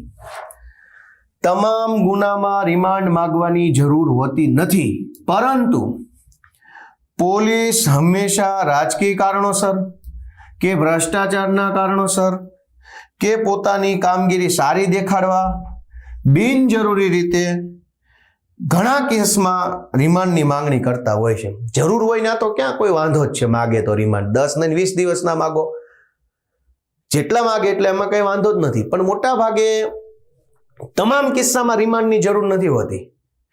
ઓલો માણસ મેં કીધું એમ 10 વાગે પકડાણો, 11 વાગે પૈસા આપી દીધા, પણ એ સેમ ડે જો પૈસા રિકવર ઓન પેપર બતાવે તો રિમાન્ડ માંગવાનું કારણ પૂરું થઈ જાય, એટલે પોલીસ રિમાન્ડ માંગે. હવે મોટા ભાગે કેવું થતું હોય છે કે જે કાંઈ આપણને મળ્યું હોય, મેં અહીંયા લખેલું જ છે, જે એક તો રાજકીય કારણોસર રાજકીય ફોન આવે એટલે પોલીસ 10 દિવસ 15 દિવસ 20 દિવસ એવી રીતે રિમાન્ડ માંગતા હોય છે. ઘણી વખત રિમાન્ડ એવી રીતે માંગવામાં આવે કે ધારો કે ચોરીની કોઈ ઘટના બની અને પોલીસે આરોપીને પકડ્યો અને બધો જ મુદ્દામાલ એક જ દિવસમાં મળી ગયો અને પોલીસે એક જ દિવસમાં આરોપીને કોર્ટમાં સોંપી દીધો કે ભાઈ હવે તો બધું મળી ગયું, કાંઈ તપાસ બાકી રહેતી નથી. તો ઉપરી અધિકારી એમ વિચારે કે આણે કંઈક લઈ લીધું હશે એટલે રિમાન્ડ નથી માગ્યા, નહીતર તો આને રિમાન્ડ માંગવા જોઈએ. એટલે ઘણી વખત ઉપરી અધિકારીને એમ ન લાગે કે આને કંઈક લઈ લીધું હશે, એ માટે 3 દિવસની રિમાન્ડ અરજી મૂકે, અને ઘણી વખત એવી રીતે મૂકી હોવા છતાંય કોર્ટમાંથી રિમાન્ડ મળી જાય. ઘણી વાર એવું બને. એટલે રિમાન્ડ માંગવાના કોઈ કાયદામાં કઈ કારણ નથી, પણ એ બધું આપણે જાણીએ છીએ સત્ય કે શું છે એમ. રિમાન્ડ જો હવે પોલીસ જ્યારે માગે તો જજ સાહેબે શું કરવાનું? હવે 24 કલાક તો આરોપીને પોલીસ સ્ટેશનમાં કાઢીને જ આવ્યો છે, તો બની શકે કે પોલીસે માર માર્યો હોય, ગાળો દીધી હોય, ત્રાસ આપ્યો હોય, એવું કંઈક તો બની શકે. એટલે 24 કલાક પછી જ્યારે આરોપીને કોર્ટમાં લઈ જાય ત્યારે જજ સાહેબ સૌથી પહેલો સવાલ ફરજિયાત આખા દેશની કોર્ટોમાં આ કાયદો છે કે જજ સાહેબ સૌથી પહેલો સવાલ આરોપીને ડાયરેક્ટ પૂછે કે પોલીસે માર માર્યો, ત્રાસ આપ્યો, પોલીસ સામે કાંઈ ફરિયાદ છે? જો તમારી સાથે કોઈ પણ મારામારીની, મારઝૂડની આ તે ઘટના થઈ હોય તો શરમ સંકોચ રાખ્યા વગર હા પાડી દેવી જોઈએ. જો તમે હા પાડી દો તો રિમાન્ડ સાઈડમાં, કેસ સાઈડમાં, બધું મેટર સાઈડમાં, પહેલા તમારી FIR લખાવવાનું ચાલુ થઈ જાય, ત્યાં કોર્ટમાં ઊભા જજની હાજરીમાં. એટલે એ 24 કલાક દરમિયાન જો પોલીસે કાંઈ કર્યું હોય તો જજ પહેલો સવાલ પૂછે કે માર મારવામાં, માનસિક ત્રાસ આપવામાં તો આવ્યો નથી ને? હવે આરોપી કહી દે કે ના ભાઈ ના, કાંઈ વાંધો નથી. એટલે ઘણી વખત શું થાય, એવું થાય કે પોલીસ હરખાઈનો ધોકાવી તો નાખે માણસને. અને તકલીફ ક્યાં છે? આ કાયદા મારે કેમ જણાવવા પડે છે કે જે ગુંડા છે, બદમાશ છે, ટપોરી છે, અસામાજિક તત્વો છે, એને પોલીસ ક્યારેય મારતા નથી. કેમ કે એને મારવા પડતા નથી, કેમ કે એ કાયદો જાણે છે, અથવા તો પોલીસના ઉપરી અધિકારી સાથે કે રાજકારણીય સાથેની એટલી ઓળખાણ છે કે પોલીસ એને મારે નહીં. એટલે લુખ્ખા, ગુંડા, બદમાશ તત્વોને ક્યારેય મારતા નથી, યા તો આર્થિક કારણોસર યા તો રાજકીય કારણોસર. માર નિર્દોષ માણસ જ ખાય, નાનો માણસ, ગરીબ માણસ, લાચાર માણસ, ભોગ બનનાર માણસ જ પોલીસનો માર ખાતો હોય. એટલે એને જાણવાની જરૂર છે જો પોલીસ એરેસ્ટ કરે અને મારે તો ઘણીવાર પોલીસ બે કામ કરે. એક તો એવું કરે કે તમને 4-5 ધોકા મારી લે, પેલા બરાબરનો ધમધમાઈ નાખે, પછી પોલીસ સ્ટેશનથી જામીન આપી દે કે જા ભાઈ હવે તને છોડી દઉં છું. જ્યારે પોલીસ આપણને મારે અને આપણે બિલકુલ નિર્દોષ હોઈએ તો જિંદગીમાં પોલીસ સ્ટેશનથી જામીન લેવાના નહીં, ના પાડી દેવાની ચોખ્ખી. શું કામ? કે માર ખાઈને તમે ઘરે જતા રહેશો, પણ જો જામીન નહીં લો તો પોલીસે ફરજિયાત તમને 24 કલાક પૂરા થતા કોર્ટમાં લઈ જવા પડશે. કોર્ટમાં જશો એટલે પહેલો સવાલ જજ સાહેબ પૂછશે કે કાંઈ માર્યું, કાંઈ ફરિયાદ? જો તમે હા પાડી દેશો તો ત્યાં ફરિયાદ લખાવાની ચાલુ થશે. એટલે મોટા ભાગે પોલીસ એવું કરે, હરગાઈને મારી લે પછી પોલીસ સ્ટેશનથી જામીન આપીને ઘરે જતો રહે એમ કહી દે. એટલે આપણને એમ થાય ઘાસ 2 ધોકા ભલે માર્યા પણ માંડ બચ્યા, જામીન મળી ગયા, હવે પૂરું કરો, કંઈ બોલવું નથી. એવું નહીં કરવાનું. બીજું એવું થાય કે પોલીસ નિર્દોષ માણસને ધોકાવી નાખે, પછી કહી દે જો કોર્ટમાં બોલ્યો છો ને તો પછી પાછો આવીશ ત્યારે મજા નહીં આવે, બીજી વખત ધોકાવશો એટલે કોર્ટમાં કાંઈ બોલવાનું નથી. આવી ધમકી દે મારી હોય એવા કિસ્સા મારી પાસે આવ્યા છે કે હરખાઈનો મારી તો લીધો જ હોય, પાછા કહી દે કોર્ટમાં જજ સાહેબ પૂછે ના પાડી દેજે. દોસ્તો ના નહીં પાડવાની, હા પાડવાની. ખોટી રીતે જો કોઈ મારે, ગાળું દે, ત્રાસ આપે તો જજ સાહેબ પહેલો સવાલ પૂછે 1000% પૂછે, ત્યાં સિવાય પ્રોસેસ આગળ ન ચાલે. તો જજ સાહેબ પાસે જ્યારે રિમાન્ડ માંગવામાં આવે તો સાહેબ આપણને પૂછે કે ભાઈ માર માર્યો કાંઈ ફરિયાદ છે કે નહીં. હા પાડો તો પોલીસ વિરુદ્ધની ફરિયાદ લખાવાનું ચાલુ થઈ જાય. ના પાડો તો રિમાન્ડ ઉપર આગળ પ્રોસેસ ચાલુ થાય. એમાં શું થાય કે પોલીસે જે વ્યક્તિની ધરપકડ કરી છે એમાં ધરપકડને લગતી બે મહત્વની કલમ છે. કલમ 41 અને કલમ 41. આખા ભારત દેશમાં બે કલમ છે જેમાં ધરપકડને લગતી તમામ જાણકારી, જોગવાઈ, નિયમો બધું લખેલું છે. તો જજ સાહેબે એ ખાતરી કરવાની છે કે આ ભાઈની ધરપકડ કાયદેસર રીતે પ્રોપર કાયદાની પદ્ધતિથી થઈ છે કે નથી થઈ. મોટા ભાગેના કિસ્સાઓમાં ધરપકડની પ્રોસેસ જ તે કાયદેસર નથી હોતી. હવે માને પકડ્યો જ ગેરકાયદેસર રીતે છે તો રિમાન્ડ આપવાની તો વાત જ સાઈડમાં રહી. પહેલા તો પકડ્યો જ ગેરકાયદેસર છે એટલે છોડી દેવો પડે. કાયદેસર પકડ્યો હોય તો કાયદેસર રિમાન્ડ મળે. મને પકડતી વખતે પોલીસે કલમ 41ની તમામ બાબતોની ખાતરી ન કરી હોય તો મને રિમાન્ડ આપવા ન જોઈએ, મને ઘરે જવા દેવો પડે. એટલે જજ સાહેબે ચેક કરવાનું છે, એ ખાતરી કરવાની છે કે ધરપકડ છે એ તમામ કાયદા, તમામ નિયમ પ્રમાણે જ થઈ છે કે અયોગ્ય રીતે થઈ છે. પણ એ જજ સાહેબ કેટલા કેસમાં ચેક કરે? એટલે આરોપીના જે વકીલ કોર્ટમાં હોય ને એનું કામ છે કે જો કોઈ વ્યક્તિની ધરપકડ કાયદા પ્રમાણે ન થઈ હોય તો તરત જજ સાહેબનું ધ્યાન દોરવું. રિમાન્ડ માંગતા હોય ત્યારે જ કે સાહેબ આ તો ધરપકડ જ ખોટી રીતે થઈ છે. 41 A B C D E F G માં આ કલમ પ્રમાણે નથી થયું, આ પંચનામું નથી થયું, આ ઝડપી નથી થઈ, મેડિકલ તપાસ નથી થઈ, ધરપકડ કરતા પહેલા નોટિસ નથી આપી, આમ છે તેમ છે, જે કાંઈ હોય જજ સાહેબે ખાતરી કરવાની એની ફરજ છે. પણ જજ સાહેબના ધ્યાન ઉપર મૂકવાની જવાબદારી આરોપીના વકીલની છે. એટલે જો વકીલ સાહેબ કોર્ટમાં એવું સાબિત કરી દે કે આ ધરપકડ જ તે કાયદાના નિયમ પ્રમાણે નથી થઈ, ભલે આરોપી છે, ગુનો કર્યો છે, FIR છે, બરાબર છે, પણ ધરપકડ કાયદા પ્રમાણે નથી થઈ એવું સાબિત વકીલ સાહેબ કરી દે તો રિમાન્ડ મળવાની કોઈ સંભાવના પૂરી થઈ જાય અને જામીન જ આપી દેવા પડે, છોડી દેવા પડે. શું કામ? કે આ માણસને ખોટી રીતે પકડ્યો છે. ખોટી રીતે એટલે નિર્દોષ છે ને પકડ્યો એમ નહીં, પણ પકડવાની પદ્ધતિ ખોટી છે, એમાં કાયદાનું પાલન નથી થયું. પછી જજ સાહેબ જે છે એમાં ઘણી વખત એવું થાય કે રિમાન્ડ જ્યારે પોલીસ માગે તો પોલીસ એમ કે ભાઈ મને રિમાન્ડ આપી દો. હમણાં ચૈતરભાઈ વસાવાના કેસમાં જેવું થયેલું, પોલીસે રિમાન્ડની અરજીમાં લખ્યું કે આ કામના આરોપી ચૈતરભાઈ વસાવાની કોલ ડિટેલ કઢાવવાની હોવાથી આના આટલા દિવસના રિમાન્ડ આપો. તો હું તો ત્યાં જ વકીલ હતો, મેં તરત જજ સાહેબનું ધ્યાન દોર્યું કે સાહેબ કોલ ડિટેલ કઢાવવા માટે માણસની ક્યાં જરૂર છે? પોલીસને માણસનું શું કામ છે? કોલ ડિટેલ એક ટેકનિકલ વિષય છે. જે કંપનીનું સિમ કાર્ડ વાપરતા હોય એ કંપનીને તમે ઈમેલ કરશો તો એ કંપની તમને ડિટેલ આપશે, એમાં માણસનું શું કામ છે? તો ઘણીવાર પોલીસ આવા કારણો લખીને રિમાન્ડ માગી લે. તો ત્યાં વકીલની ભૂમિકા આવે કે જજે પણ પોતાનું મગજ દોડાવવાનું છે કે જો કોઈ એવું કારણ પોલીસ રજૂ કરે કે પોલીસને ફરજિયાત આરોપીની હાજરીની જરૂર પડતી હોય, એવું કાંઈ જો પોલીસ પાસે કારણ હોય તો રિમાન્ડ આપી શકાય. જ્યાં આરોપીની હાજરી વગર કામ થઈ શકે એમ હોય તો ત્યાં રિમાન્ડની કાંઈ જરૂર નથી. તમારે આરોપીની હાજરીની જરૂર નથી તો તમારી રીતે ગોતો. આ જેમ કે કોલ ડિટેલનો દાખલો આપ્યો મેં તમને.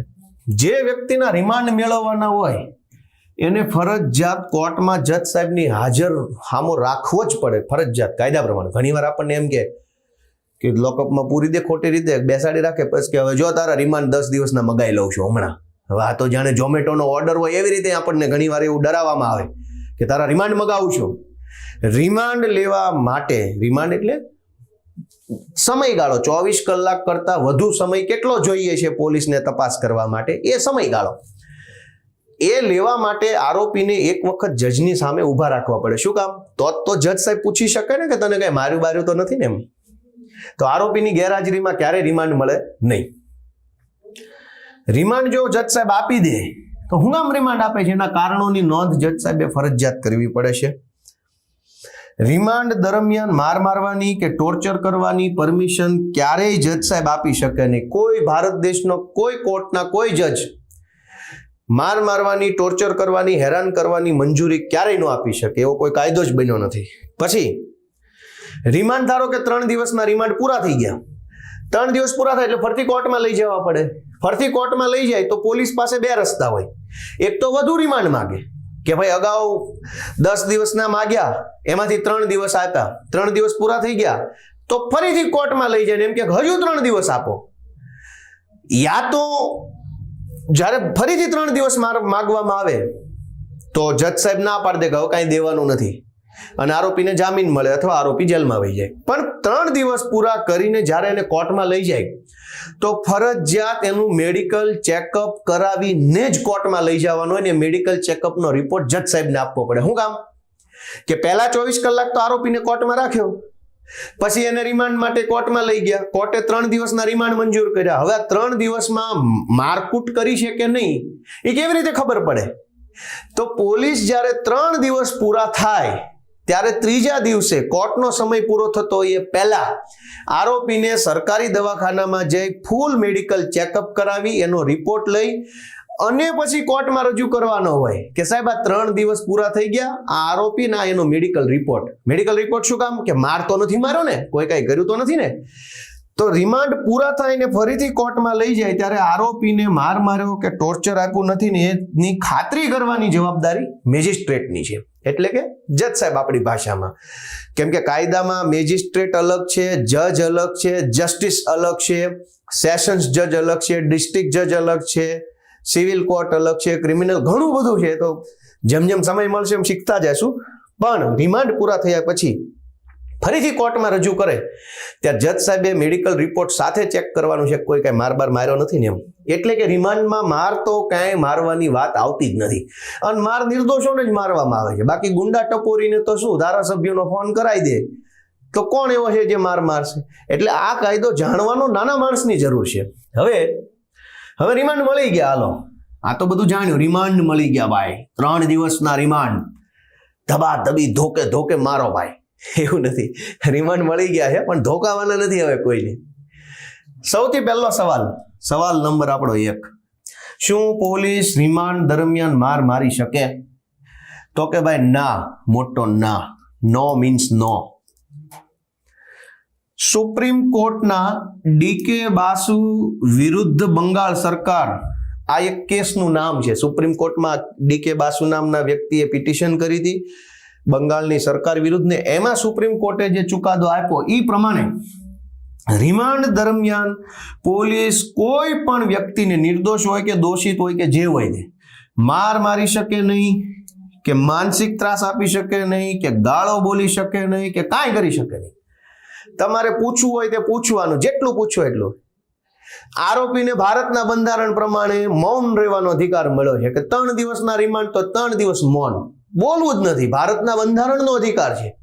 જરૂરી નથી કે મારે બધું કહી જ દેવું કોર્ટને કે પોલીસને, એવું ક્યાંય ફરજિયાત નથી. અને એ નિર્દોષ નાગરિકને બચાવવા માટેનો કાયદો છે. બાકી ગુંડા બદમાશ તત્વો તો ક્યાં એમ કોઈનું માને જ છે. ત્યાર પછી રિમાન્ડ દરમિયાન પોલીસ બળજબરીથી કબૂલાત કરાવી શકે? લખાવી નાખ, આનું નામ લખાવી નાખ, આ બોલી જા નહીં તો આમ કરી નાખું, પાછા કરી નાખીશ, નહીં બોલી જા તો તારા છોકરાને એરેસ્ટ કરી લેશું, તારા બાપાને એરેસ્ટ કરી લેશું, તારી ઘરવાળીને એરેસ્ટ કરી લેશું, જો તું નહીં બતાવે તો આમ કરી નાખું, તેમ કરી નાખું, પાછા કરી નાખું, જેલમાં ભરી દઉં, આવી ધમકી આપવામાં આવે રિમાન્ડ દરમિયાન અથવા પોલીસ સ્ટેશન. તો શું આવી બધી ધમકી આપીને પોલીસ આપણી પાસે સાચી કે ખોટી કબૂલાત કરાવી શકે? તો કાયદો ના પાડે છે, નહીં, કોઈ કબૂલાત પોલીસ કરાવી શકે નહીં. ભારતના બંધારણના અનુચ્છેદ 23 મુજબ કોઈ વ્યક્તિને પોતાના જ વિરુદ્ધમાં નિવેદન આપવા માટે બળજબરી કે દબાણ કરી શકાય નહીં. રિમાન્ડ દરમિયાન બિલકુલ મૌન રહેવાનો બંધારણમાં અધિકાર મળ્યો છે કે કાંઈ નથી બોલવું ભાઈ, કોઈ એક શબ્દ નથી બોલવો, મૌન વ્રત. તો ભારતના બંધારણે અધિકાર આપ્યો છે કે બળજબરીથી પોલીસ કોઈ કબૂલાત ન કરાવી શકે. 1000% ગુનેગાર હોય, સીસીટીવી ફૂટેજમાં ગુનો કરતો પકડાઈ ગયો હોય તોય બળજબરીથી કબૂલાત નથી કરાવવાની. તો પછી જે નિર્દોષ માણસ છે, નાનો માણસ છે, લાચાર માણસ છે, જે બચારો પોતે ભોગ બનનાર છે પણ રાજકીય ભલામણ એની પાસે નથી, એટલે એને પોલીસ બળજબરીથી ખોટી કબૂલાત ન કરાવી શકે. સવાલ નંબર 3 આવ્યો આપણો કે રિમાન્ડ દરમિયાન પોલીસ ધાક ધમકી કરીને કે બળજબરી કરીને મારીને ખોટી કબૂલાત કરાવી લે તો શું કરવું? ઘણીવાર આવું બને કે 2 ધોકા મારે ને લખાઈ નાખે હવે ઘણી મોટા ભાગે એવું થાય કે આપણે ન લખાયું હોય, પોલીસ એની રીતે લેપટોપમાં કોમ્પ્યુટરમાં ટાઈપ કરીને નિવેદન લખી નાખે, આપણે ન બોલ્યા હોય એવું લખી નાખે. ઘણા લોકોને ફરિયાદ હશે કે ભાઈ અમે નિવેદન નથી લખાયું, પોલીસે લખી નાખ્યું, અથવા જબરજસ્તીથી દાદાગીરીથી બળજબરીથી કબૂલાત કરાવે અને લખી લઈને પછી કોર્ટમાં લઈ જાય. તો દોસ્તો કાયદો શું કહે છે કે પોલીસ ધાક ધમકીથી આપણી પાસે કાંઈ કબૂલાત કરાવી લે, લખાવી લે, બોલાવડાવી લે તો એનું શું થાય? ભારતીય પુરાવા અધિનિયમની કલમ 25 અને કલમ 26 મુજબ પોલીસ સ્ટેશનમાં પોલીસની હાજરીમાં કરેલી બળજબરી પૂર્વકની કે સ્વૈચ્છિક કબૂલાત કોર્ટમાં માન્ય નથી. લ્યો બોલો, કાયદો બનાવનારને ખબર છે કે કાયદાનો દુરુપયોગ કરીને દાદાગીરી કરીને ખોટી કબૂલાતો કરાવશે, એટલે કાયદાએ નક્કી કર્યું કે પોલીસની હાજરીમાં એ પહેલા 24 કલાકની ધરપકડ વખતે કે 24 કલાક પછી જે રિમાન્ડ માંગવામાં આવ્યા છે એ વખતે તમે તમારી મરજીથી કાંઈ પણ લખાવશો કે પોલીસની ધમકીના ડરના કારણે કાંઈ લખાવશો, એ બંને વસ્તુ કોર્ટમાં માન્ય નથી. જે લખાવો તે દિલથી લખાવો તોય માન્ય નથી, જબરજસ્તીથી લખાવો તોય માન્ય નથી, સાચું લખાવો એકદમ જે બન્યું હોય એ જ લખાવો તોય માન્ય નથી, ખોટું લખાવો તોય માન્ય નથી. ટૂંકમાં પોલીસની કસ્ટડી દરમિયાન તમે કાંઈ પણ લખાવો છો તો એ કોર્ટમાં માન્ય નથી, કલમ 25-26 પ્રમાણે. એટલે પોલીસને ભલે જે મજા આવે લખી લે. કોર્ટ તો એમ કહેશે કે ભાઈ તો તમે આપણે સ્વૈચ્છિક લખાવ્યું હોય, દિલથી લખાવ્યું હોય, એકદમ આપણને આમ પોલીસ સાથે મજા આવી ગઈ કે સાહેબ સારા છે ચાલો મારે લખાઈ દેવું, છતાંય કોર્ટમાં માન્ય નથી. શું કામ? કાયદો એમ માને છે કે પોલીસે બળજબરી જબરજસ્તી ધાકધમકી કરીને જ લખાયું હશે એવું કાયદાનું માનવું છે. એટલે કાયદો એમ કહે છે કે કોર્ટમાં પોલીસ સમક્ષની કોઈ કબૂલાત માન્ય નહીં રહે, સ્વૈચ્છિક હોય કે બળજબરી વાળી હોય. શું કોર્ટ દ્વારા રિમાન્ડ દરમિયાન માર મારવાની મંજૂરી આપી શકાય? એ આપણે કીધું કે નહીં ભાઈ, કોર્ટ દ્વારા રિમાન્ડ દરમિયાન માર મારવાની મંજૂરી આપી શકાય નહીં. માત્ર અને માત્ર પૂછપરછ કરવાની પરમિશન મળે, માત્ર પૂછપરછ. અને એ પૂછે તો પાછું બંધારણ પ્રમાણે તો મૌન રહેવાનો અધિકાર મળ્યો જ છે. સવાલ કે વધુમાં વધુ કેટલા દિવસના રિમાન્ડ મેળવી શકાય? તો વધુમાં વધુ CRPC 167(2) પ્રમાણે 15 દિવસના રિમાન્ડ મળી શકે. પણ કેવી રીતે? એક સાથે 15 દિવસ પણ મળી શકે, અથવા પહેલા 2 દિવસના રિમાન્ડ મળ્યા, 2 દિવસ પૂરા કરીને ફરીથી કોર્ટમાં ગયા, ફરીથી રિમાન્ડ વધારાના રિમાન્ડ માંગ્યા, બીજા 2 દિવસ મળ્યા, ત્રીજી વાર કોર્ટમાં ગયા, વળી 2 દિવસ માંગ્યા, મળી ગયા, ફરીથી ટુકડે ટુકડે માગો, એક સાથે માગો, એક એક કરીને માગો, 2-2 માગો, 4-4 માગો, ટોટલ 15 દિવસના રિમાન્ડ મળી શકે. એક સાથે 15 માગો તો 15, આજે 1 દિવસ, ફરીથી 1 દિવસ, ફરીથી 1 દિવસ, ટૂંકમાં 15 દિવસથી વધુના રિમાન્ડ માંગવાની પોલીસ પાસે સત્તા નથી. એટલે મોટા ભાગના કેસમાં પોલીસ 8, 9 કે 10 દિવસના રિમાન્ડ આપો એવું લખતા, એટલે ઓલું શાક માર્કેટમાં ભાવતાલ જેવું છે. આપણે નથી કહેતા શું ભાવ છે કે ભાઈ 25 રૂપિયા, હવે એટલું બધું હોય થોડું વ્યાજબી રાખો, સારું ભાઈ તમારા 20 લઈ લઈશું. એમ પોલીસ જ્યારે 10 દિવસના રિમાન્ડ માંગે ત્યારે કોર્ટ 2 દિવસના આપે. કેસની એવી કોઈ ગંભીરતા હોય, એવું કઈ અંદર ગંભીર તત્વો હોય તો. એટલે પોલીસને 2 દિવસની જરૂર હોય એટલે 8 દિવસ જ માગે, 4 દિવસની જરૂર હોય 12 દિવસ માગે, 5 દિવસની જરૂર હોય 15 દિવસ માગે. એટલે જેટલા માગ્યા હોય એની કરતા ત્રીજા ભાગના બીજા ભાગના રિમાન્ડ કેસની હકીકત, કેસની ગંભીરતા, કેસના જે કાંઈ અંદર તત્વો હોય એના આધાર ઉપર મળે. એટલે પોલીસ માગી શકે 15ના ટુકડે ટુકડે માગે કે એક સાથે. આપણે પેલો વખતો વખત શબ્દ વાંચ્યો તો મેં હાઇલાઇટ કર્યો. વખતો વખત એટલે જેટલી વાર પોલીસ માગે એટલી વાર આપવા હોય તો આપવાના, પણ 15 થી વધુ જવા નહીં દેવાના. આ મહત્વનો સવાલ છે કે રિમાન્ડ દરમિયાન પોલીસ માર મારે અથવા બળજબરી કરે તો શું કરવું? લ્યો, હવે મહત્વનો પ્રશ્ન આવ્યો. આપણે બધું સમજી ગયા, બંધારણ, ધરપકડ, 24 કલાક પછી વધુ તપાસ કરવી હોય, વધુ પૂછપરછ કરવી હોય તો એનું નામ રિમાન્ડ છે. કોર્ટમાં જઈને કે સાહેબ મોબાઈલ રિકવર કરવો છે, આ છે તે છે, તો મને 2-4 દિવસનો ગાળો આપો, ટાઈમ આપો. તો પોલીસ આપે, જો મેજિસ્ટ્રેટ સાહેબ આપે એને રિમાન્ડ કહેવાય. રિમાન્ડ દરમિયાન પોલીસ પૂછપરછ કરી શકે, માર ન મારી શકે. પણ ધારો કે માર મારે તો ખોબા પાડી દીધા, કોઈ ધોકે ધોકાઈ નાખું, કેમ? ફલાણા ધારાસભ્યનો ફોન આવી ગયો છે, તને તો મારવાનો જ છે. કેમ એનો વિરોધ કરે છો? ધારાસભ્યનો, આ પાર્ટીનો કેમ વિરોધ કરે છો? મારવાનો છે તને, સાહેબે કીધું છે, તને સબક શીખવાડવાનો છે. આવું બધું ઘણીવાર બનતું હોય છે. તો ધારો કે પોલીસ રિમાન્ડ દરમિયાન માર મારે, તો પહેલું મેં હમણાં જ કીધું કે રિમાન્ડ પૂરા થાય એટલે કોર્ટમાં લઈ જાય. કોર્ટમાં લઈ જાય તો મેડિકલ રિપોર્ટ આપવો પડે. સાથે સાથે પાછા જજ સાહેબ જેટલી વખત આરોપીને કોર્ટમાં લઈ જાય એટલી વખત જજ સાહેબ આરોપીને પૂછે, માર માર્યો, ત્રાસ આપ્યો, કોઈ ફરિયાદ કરવી છે પોલીસ વિરુદ્ધ? હોય તો હા પાડી દેવાની. માર માર્યો હોય પછી ઉપરથી એમ કીધું કોર્ટમાં ફરિયાદ ન કરતો, નહીંતર ફરીથી મારીશ, તો ના પાડવાનો ઓપ્શન ખુલ્લો જ છે ભાઈ. પ્રેક્ટિકલી વકીલની વાતો સાંભળીને પાછા 2 ધોકા વધુ ખાવા પડે મારી વાત સાંભળીને. પ્રેક્ટિકલ વિષય છે. તો કોર્ટમાં જ્યારે રિમાન્ડ પૂરા થઈને લઈ જાય તો જજ સાહેબ તો પૂછે જ છે, મેડિકલ રિપોર્ટ થાય છે, પહેલી વસ્તુ. પણ પોલીસ રિમાન્ડ દરમિયાન માર મારવો, બળજબરી કરવી કે ત્રાસ આપવો એ કાયદા પ્રમાણે અત્યંત ગંભીર ગુનો છે. અત્યંત, થોડો નહીં, અત્યંત.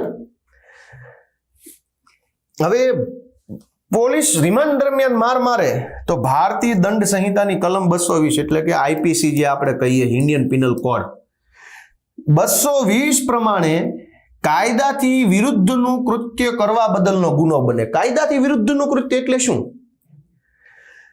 પોલીસને ખબર છે કે કાયદામાં માર મારવાની કોઈ જોગવાઈ નથી, કાયદામાં માર મારવાનો કોઈ ઉલ્લેખ નથી, છતાંય હું માર મારું છું તો કાયદાની વિરુદ્ધનું કામ હું કરું છું એવું પોલીસને ખબર હોય છે. એટલે રિમાન્ડ દરમિયાન માર મારવો એટલે કાયદાથી વિરુદ્ધનું કૃત્ય કરવા બદલ 220 કલમ 220 પ્રમાણે ગુનો છે. પોલીસે એ ગુનો કર્યો કહેવાય. એની ઉપર એફઆઈઆર થાય, એની સજા થાય, 10 વર્ષની સજા થઈ શકે આમાં. બીજું, ભારતીય દંડ સંહિતાની કલમ 330 મુજબ બળજબરીથી કબૂલાત કરાવવા બદલનો ગુનો બને. હવે માર શું કામ મારે છે? કઈ ભગવાનનું નામ લેવા માટે કે ભાઈ લેવો ભજન ભક્તિ કરો, નહીં કરો તો માર મારે છે એવું તો નહીં. કબૂલાત કરાવવા માટે, ખોટી કબૂલાત. તો બળજબરીથી કબૂલાત કરાવવી એ 330 કલમ 330 મુજબ ગુનો છે. એટલે રિમાન્ડમાં જો માર મારે તો બળજબરીથી કબૂલાત કરાવવાનો ગુનો બને છે. ભારતીય દંડ સંહિતાની કલમ 348 મુજબ બળજબરીથી માહિતી કઢાવવા બદલનો ગુનો બને છે. એક છે કબૂલાત કઢાવી કે ભાઈ કહી દે, ન થયું હોય તોય મારે કબૂલી લેવાનું કે આ ભાઈ મેં કર્યું છે. એક છે માહિતી કઢાવી કે મને ખબર જ નથી તો હું શું કામ કહું. તો બળજબરીથી કબૂલાત કરાવી કે માહિતી કઢાવી, માહિતી 348 પ્રમાણે ગુનો છે. પછી એક છે ભારતીય પોલીસ અધિનિયમ કલમ 29, પોતાની સરકારી ફરજમાં ગંભીર ગેરવર્તણૂક કરવાનો ગુનો બને કલમ 29 પ્રમાણે જો રિમાન્ડમાં માર મારે તો. બીજું, CRPCમાં કલમ, આપણે રિમાન્ડ માંગવાની કલમ કઈ છે? 167 પ્રમાણે રિમાન્ડ મળે. પણ CRPCની કલમ 163 એવું કહે છે કે કબૂલાત કરાવવા માટે પોલીસ કોઈ વ્યક્તિને ધાક ધમકી કરી શકે નહીં, પ્રલોભન આપી શકે નહીં, લાલચ આપી શકે નહીં કે ખોટું વચન આપી શકે નહીં. આ કલમ છે 163 નંબર. ઘણીવાર આપણને રિમાન્ડ ઉપર લઈ જાય એટલે એવું કહેવામાં આવે કે તું કહી દે ગોપાલભાઈ ઇટાલિયાનું નામ લખાવી દે એટલે તને છોડી દઈશું. આ થઈ લાલચ કે મને છોડી દેશે તો આલો ગોપાલભાઈનું નામ લખાવી દઉં. એટલે પેલો માણસ લખાવી દે, કોર્ટમાં પોલીસ જઈને કે આ તો ગોપાલભાઈ ઇટાલિયાએ ગુનો કર્યો છે, પકડો એને, ફલાણી પાર્ટીનો વિરોધ કરે છે. તો 163 પ્રમાણે પોલીસ લાલચ નહીં આપી શકે, પ્રલોભન નહીં આપી શકે કે તું કહી દઈશ તો તને છોડી દઈશ કે ધાક ધમકી નહીં આપી શકે, એ ગુનો છે.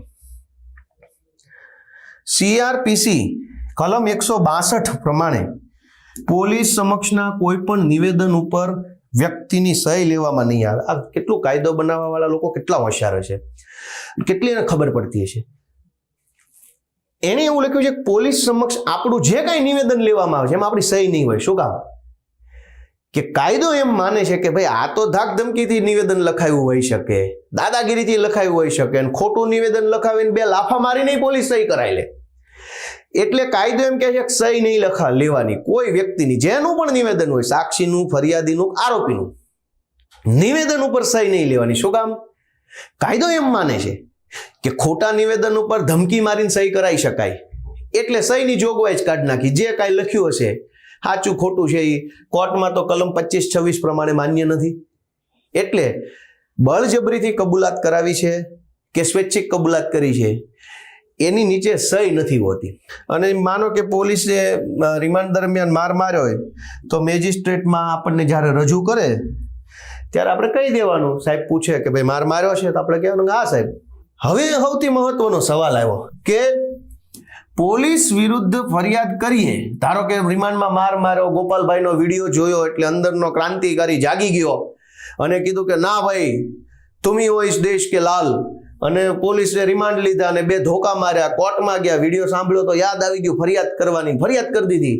તો પોલીસ શું કહે છે કે કાંઈ વાંધો નહીં, ભલે ફરિયાદ કરી, હવે છૂટ્યા પછી જો તો પકડીને પછી તને હરખો કરીશ હવે હું.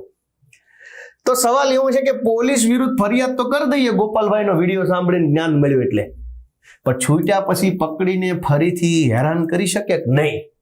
તો કાયદો અહીંયા ના પાડે છે મોટી, નો. શું કામ? નો હેરાન કરી શકે. ઓલરેડી તમે કોર્ટમાં, ધારો કે પોલીસ વાળા ભાઈનું નામ છે એક્સ ભાઈએ મને રિમાન્ડમાં માર માર્યો એવું તમે કોર્ટમાં ફરિયાદ કરીને આવ્યા હોય, એ એક્સ નામના ભાઈ ઉપર કોર્ટમાં કેસ ચાલુ હોય, એને નોકરી કરવાની છે, બાળ બચ્ચા પેટ પરિવારનું ચલાવવાનું છે, ફરીથી તમને મારે તો બીજો કેસ થાય ને જિંદગીમાંથી જેલમાં ન છૂટે. એટલે પછી તો એવી હિંમત કોઈ ન કરે. એકવાર ફરિયાદ કર્યા પછી તો કોઈ તમને હામાં મળતા હશે? આપણે ક્યાં સરકારી નોકરી છે, એમને સરકારી નોકરી કરવાની છે. તો એક વખત તમે ફરિયાદ કરી દીધી પછી તો એ કેસ કોર્ટમાં હોય, કોર્ટમાં કેસ હોય એક્સ નામના વ્યક્તિ ઉપર, અને ફરીથી એ તમને મારે તો આપણે કોર્ટમાં જઈને કહીએ નહીં કે મેં ફરિયાદ કરી એટલે મને માર્યો, તો ગંભીર ગુનો થઈ જાય. એટલે કોર્ટ કેસમાં પોલીસ હેરાન કરી શકે નહીં. જો ભૂલથી પણ હેરાન કરે તો પોલીસ ઉપર કડક કોર્ટ કાર્યવાહી થઈ શકે. એટલે ધારો કે પોલીસે પ્રથમ 24 કલાક દરમિયાન માર માર્યો હોય કે 24 પછી રિમાન્ડ દરમિયાન માર માર્યો હોય, એમાં માર માર્યો હોય, પોલીસની કોર્ટમાં ફરિયાદ કરો ને એ ફરિયાદ પછી ફરીથી છૂટ્યા પછી હેરાન કરે તો અત્યંત ગંભીર ગુનો બને છે. એવું ક્યારેય બને નહીં. જે કોઈ પોલીસ વાળાએ માર માર્યો હોય એને પછી ડર, ઉલટાનો વધારે ડર લાગે, કેમ કે કોર્ટ સમક્ષ ફરિયાદ થઈ ગઈ, કોર્ટમાં લખાઈ ગયું હોય, પછી એ તો બોલી ન શકે વધારે. તો આપણે આજે રિમાન્ડ વિશે જાણકારી મેળવી કે રિમાન્ડમાં હિન્દી ફિલ્મમાં આવે છે ને કે ઠાકુર તો ગયો ભાઈ, હવે રિમાન્ડ મળી ગયા છે, ધોકે ધોકે ઢીબવાનો છે. એવું કઈ હોતું નથી. તમે બધો જ કાયદો જાણ્યો એડવોકેટ ગોપાલભાઈ ઇટાલિયા પાસેથી કે રિમાન્ડ દરમિયાન શું થાય શું ન થાય. આ બીજો વિડીયો છે, થોડોક લાંબો છે, તમને બધાને ગમશે અને તમે કંઈક જાણકારી મેળવો. અને જો સારું લાગે તો આ ફેસબુક, આ ટ્વિટર અને આ ઇન્સ્ટાગ્રામ ઉપર ગોપાલ ઇટાલિયા ઇંગ્લિશમાં આ સ્પેલિંગ સાથે લખ્યું છે, શેર કરશો તો વધારે લોકોને કાયદાની જાણકારી મળશે, જાગૃત થશે. કેમ કે ગુંડા, બદમાશ, લુખ્ખા તત્વોને ક્યારેય કંઈ કાયદો જાણવાની જરૂર નથી પડતી. એક તો એ ગુંડા બદમાશ છે જ એટલે એને કાયદાનો ડર નથી. ક્યાંક કોઈક પોલીસ અધિકારી કડક હોય તો આજુબાજુના ધારાસભ્યનો કે પ્રમુખનો, જિલ્લા પ્રમુખનો ફોન કરાવી દે તો એને કોઈ પોલીસ ક્યારેય મારવાનું નથી. માર તો આપણી જેવા નાના ગરીબ લાચાર માણસો ખાવાનો છે, જેને ખિસ્સામાં પૈસા નથી ને મોબાઈલની અંદર ધારાસભ્યનો નંબર સેવ નથી, એના ભાગમાં માર આવે છે. તો આ માહિતી એમના માટે છે. એટલે મેં જે કોશિશ કરી છે એ કોશિશ તમે વધુ લોકો સુધી પહોંચાડજો એવી આશા સાથે સૌને ખૂબ ખૂબ શુભેચ્છાઓ અને સૌનો આભાર. Thank you.